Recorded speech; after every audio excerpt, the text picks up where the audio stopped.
leve men pou al bose dan. Serese. Hey, pak mwen fini men. E m pa kal l'ekol la pou sa non men. Problemo. Da pli ya e. Mwen pou konstitue la m base nan di pou awa.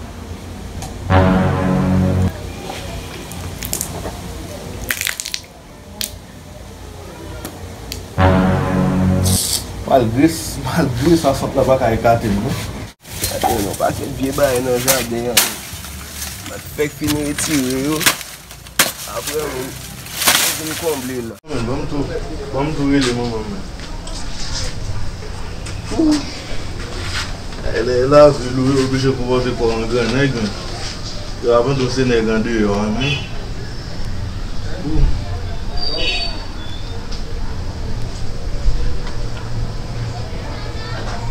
Ket men ap souni. Ket, e fan m ap souni.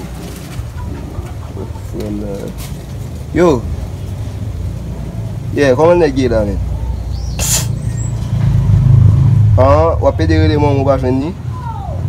Non, mwen chè, telefon moun m krasi men. Telefon moun m krasi. Abe ou met di m sot ap di la? Man m pak men fini men. E pak men fini. Patou fini? Koman patou fini?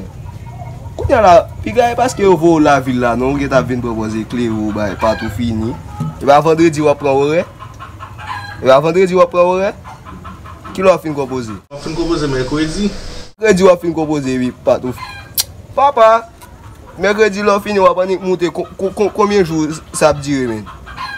Wanik pran wore vendredi menm ko pa bose ou fese men. E pi, lo te nan mon. Aviti nek chanje men, mba nek an de yon kon men, denek pou mwen smi pou nyan men. Lo te nan mon, e ba fek kwa kongo te kon bose? Ya pran fek kwa kongo ba. Bon, sou baka arete son pa bose, ya pon ti savon met nan bosa men, degaj ou avel men. Ye men, ki kop savon bral vouye ya. Mwen ki ade yo alak parem ka. Mwen chè met savon nan bosa pou bose men. Ki sa? Chè met savon nan bosa pou bose men. Baba!